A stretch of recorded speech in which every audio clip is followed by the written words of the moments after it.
ભાજપનો બહિષ્કાર કરો. ભાજપ અને આરએસએસ ક્ષત્રિયોના દુશ્મન છે અને છે. આ ઓરિજિનલ ક્ષત્રિયો જે છે કે ને એ ભૂલી ન જતા, જે ખરેખર એને ખુમારી છે, જેને ક્ષાત્રત્વ ઉપર અભિમાન છે, જેને કંઈક કરી છૂટવાની ભાવના છે અને જે 18 વર્ણ માટે લડતો આ સમાજ છે, એ સમાજની બેન દીકરીઓ ઉપર જયારે છાંટા ઉડ્યા હોય ત્યારે આપણે સોગંદ લીધા હોય એ આપણે કેમ ભૂલી જાય? જો તમને ક્ષાત્રત્વ ઉપર અને તમને જન્મ દેનારી કુખ ઉજળી કરનારી મા ઉપર, તમને તમારા સ્વાભિમાન ઉપર અને તમને તમારા ક્ષાત્રત્વના ધર્મ ઉપર સહેજ પણ લાંછન લાગતું હોય ને તમને ગર્વ હોય ને, તો એક પણ ક્ષત્રિય સમાજના યુવાને આ ભાજપને મત આપવો નહીં. બાકી કોઈ પણ પાર્ટીના ઉમેદવારને તમે મત આપશો તો ચલાવી લેવામાં આવશે, પણ ભાજપને નહીં. આ લોકો જેમ અસ્મિતા આંદોલન ભૂલીને પાછા ખોળે બેસી ગયા છે ને ભાજપના, એમ તમે આને ભૂલો નહીં.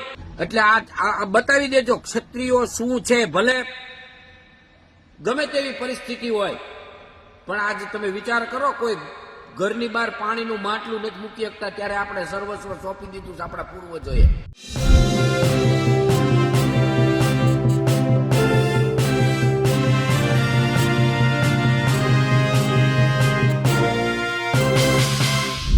સ્થાનિક સ્વરાજની ચૂંટણીઓમાં હવે ક્ષત્રિયોની નારાજગી ફરી સપાટી ઉપર આવી ગઈ છે. સપાટી ઉપર એટલા માટે કારણ કે 2022ની આ નારાજગી છે. 2022માં જે રીતે પરસોત્તમ રૂપાલાના વિરોધમાં ક્ષત્રાણીઓ બહાર નીકળી હતી, તેમના ઉપર પોલીસ દમન થયું હતું, તેને લઈને હવે જે ક્ષત્રિય આગેવાનો છે તે ધીમે ધીમે આગળ આવી રહ્યા છે. અને સાથે જે ક્ષત્રિય સોશિયલ મીડિયા ઇન્ફ્લુએન્સરો છે તે પણ ખુલીને વાત કરી રહ્યા છે અને ભાજપને વોટ ન આપવાની અપીલ કરી રહ્યા છે. એ વાત છે દસુબા ગોહિલ. તેઓ ત્યારે પણ વિરોધ કર્યો હતો અને આજે પણ તેઓ પોતાના સોશિયલ મીડિયા ઉપર સતત ભાજપનો વિરોધ કરી રહ્યા છે અને એક પણ વોટ ન પડે તેની અપીલ કરી રહ્યા છે. નમસ્કાર, હું છું ચિંતામણી પુતનિલ પટેલ. સ્વાગત છે આપનું અમારા કાર્યક્રમમાં. આવો સાંભળીએ દસુબા ગોહિલ ભાજપને મત ન આપવા માટે શું કહી રહ્યા છે, શું દલીલ આપી રહ્યા છે. યાદ રાખજો, અસ્મિતા આંદોલન વખતે ક્ષત્રિયોના બેન દીકરીઓ ઉપર ટિપ્પણી કરનાર રૂપાલાને ભાજપ સરકારે વાલો કર્યો હતો અને તમને 562 રજવાડા આપી દીધા પછી બેન દીકરીઓની રક્ષા કરતા ક્ષત્રિય સમાજને અવગણના કરી અને તમને દવલા કર્યા હતા. આ ઓરિજિનલ ક્ષત્રિયો જે છે કે ને એ ભૂલી ન જતા, જે ખરેખર એને ખુમારી છે, જેને ક્ષાત્રત્વ ઉપર અભિમાન છે, જેને કંઈક કરી છૂટવાની ભાવના છે અને જે 18 વર્ણ માટે લડતો આ સમાજ છે, એ સમાજની બેન દીકરીઓ ઉપર જયારે છાંટા ઉડ્યા હોય ત્યારે આપણે સોગંદ લીધા હોય એ આપણે કેમ ભૂલી જાય? અને એક તુચ્છ માનવી ભાજપનો કહેવાતો રૂપાલા આપણી બેન દીકરીઓ ઉપર ટીકા ટિપ્પણી કરી ગયો અને આપણે મૂંગી ઠોકી મનમાં જાણી અને એના ખોળે અમુક આપણા દલાલો બેહી ગયા અને આપણી નાલેચી ભરી હાર થઈ. એ ક્ષત્રિય સમાજ ક્યારેય ભૂલે નહીં. તમે વિચાર કરજો કે એને જેટલા એના ખોળે બેઠેલા છે એ સિવાયના ક્ષત્રિય સમાજના કોઈ કામ આ ભાજપે કર્યા નથી. તમારે ટિકિટ માગવા જવું પડે છે. આ વાત યાદ રાખજો. ભાજપ સરકાર ક્ષત્રિયોની અવગણના કરે છે અને કરે છે. જો તમને ક્ષાત્રત્વ ઉપર અને તમને જન્મ દેનારી કુખ ઉજળી કરનારી મા ઉપર, તમને તમારા સ્વાભિમાન ઉપર અને તમને તમારા ક્ષાત્રત્વના ધર્મ ઉપર સહેજ પણ લાંછન લાગતું હોય ને તમને ગર્વ હોય ને, તો એક પણ ક્ષત્રિય સમાજના યુવાને આ ભાજપને મત આપવો નહીં. તમારે માત્ર ને માત્ર અસ્મિતા આંદોલન અને રૂપાલાને યાદ કરી અને વોટ આપવા જવું. બાકી કોઈ પણ પાર્ટીના ઉમેદવારને તમે મત આપશો તો ચલાવી લેવામાં આવશે, પણ ભાજપને નહીં. અને કરણી સેના ઉપર મને પૂરો ભરોસો છે. ભાજપ પાસે દેખાડવાના અને ચાવવાના અલગ અલગ છે. આ એના ને એના પાછા ગયેલાને એને લીધેલા છે. જોકે એની ભૂલ છે આ લોકોની, કે સમાજને સારું દેખાડવા માટે એને રાજીનામા ધરી દીધા હતા અને પાછા સમાજને એક બાજુ મૂકી અને આનો ખોળો ખૂંદવા ગયા છે. જામનગર કરણી સેનાના અમુક રાજપૂત ક્ષત્રિય કહેવાતા યુવાનો જે ફરી રાજપૂતો બની અને બધી કરણી ભૂલી અને પોતાના ઘર ભરવા, કારણ કે આ બધાના ચોકડીઓ ત્યાં લાગી ગયેલી હોય માત્ર. અને હું તો ક્ષત્રિય સમાજના આગેવાનોને કહેવા માંગુ છું કે આવા અમુક લેભાગુઓ હોય, સમાજના ઉપયોગ કરતા હોય, એને તમે ક્યારેય આમંત્રણ ન આપો કે એને તમે ભૂલી ન જાઓ.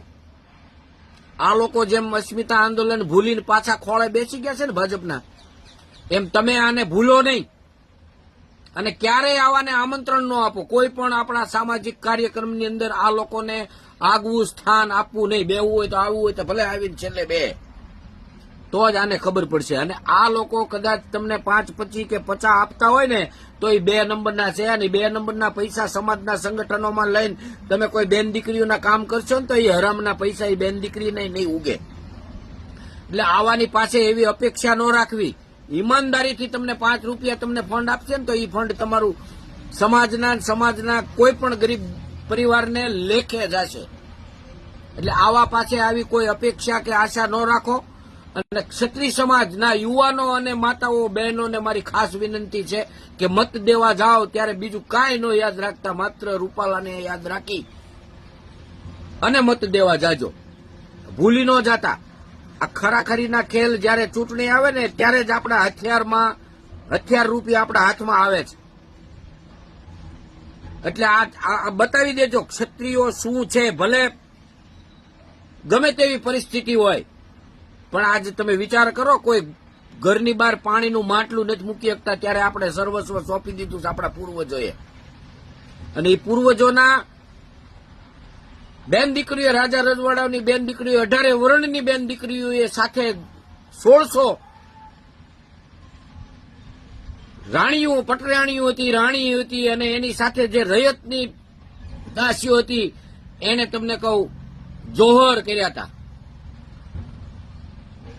16,000ની સંખ્યામાં. એટલે આ ભૂલી ન જતા ને ઈ જ બેન દીકરી ઉપર આ રૂપાલા તમને કહી ગયો તો અને જંગી બહુમતીથી જીતી ગયો તો તમને આટલી પણ સહેજ લેશ માત્ર તમને તમારા સમાજ ઉપર ગર્વ હોય તો આને તમે બતાવી દેજો આ વખતે. અને દરેક ચૂંટણીની અંદર ભાજપનો બહિષ્કાર કરો. ભાજપ અને RSS ક્ષત્રિયોના દુશ્મન છે અને છે. એટલે આ વિડીયોને શેર કરજો, દરેક ક્ષત્રિયોના ઘર સુધી પહોંચાડજો. અને ભૂલી ન જતા, પૈસો મહત્વનો નથી, સમાજ મહત્વનો છે. જે ખરેખર ક્ષત્રિયનો દીકરો છે ને એને સમાજ એનો વાલો લાગશે, પૈસો વાલો નહીં લાગે. પૈસા બનાવવાની ઘણી જગ્યાઓ છે. કઈ ભાજપમાં હોય તો જ પૈસા બને એવું નથી. આ ભ્રષ્ટાચાર રૂપી સરકાર છે. તમે ગમે તે માધ્યમથી પૈસા બનાવી શકો છો અને બનાવે છે, પણ એવો પૈસાને છે ને તમારા ઘરમાં રધી ન આવે એવો પૈસો તમારા ઘરમાં આવી ગયો હોય ને તો મહેનતથી કમાઓ, માગીને ખાઓ. હું એમ કહું છું, ભલે માગવું પડે, ઉછીના લઈને રોડવો. સમય કાયમ માટે ખરાબ કોઈનો રહેતો નથી. સારા કાર્યોના ફળ તમને સારા મળે અને કુદરતને જખ મારીને દેવું પડે. આમ તો 2022માં પરસોત્તમ રૂપાલા જીતી ગયા હતા અને એવું કહેવામાં આવ્યું કે ક્ષત્રિયોનું આંદોલન ફૂસ થઈ ગયું હતું. પણ હવે ફરીથી ક્ષત્રિયો સોશિયલ મીડિયાથી માંડીને હવે જમીન પર, રસ્તા ઉપર પોતાની નારાજગી કરતા દેખાઈ રહ્યા છે. તેને લઈને આપ શું વિચારો છો જરૂરથી મારા કોમેન્ટ બોક્સમાં કોમેન્ટ કરજો. એ સિવાય અમારી યુટ્યુબ ચેનલ લાઈક કરો, સબસ્ક્રાઇબ કરો, બેલ આઇકન દબાવો. સાથે અમારી વેબસાઇટ છે www.gujaratplus.in. ત્યાં પણ જઈને તમે વધુ અપડેટ થઈ શકો છો. અત્યારે માટે બસ આટલું જ. નમસ્કાર.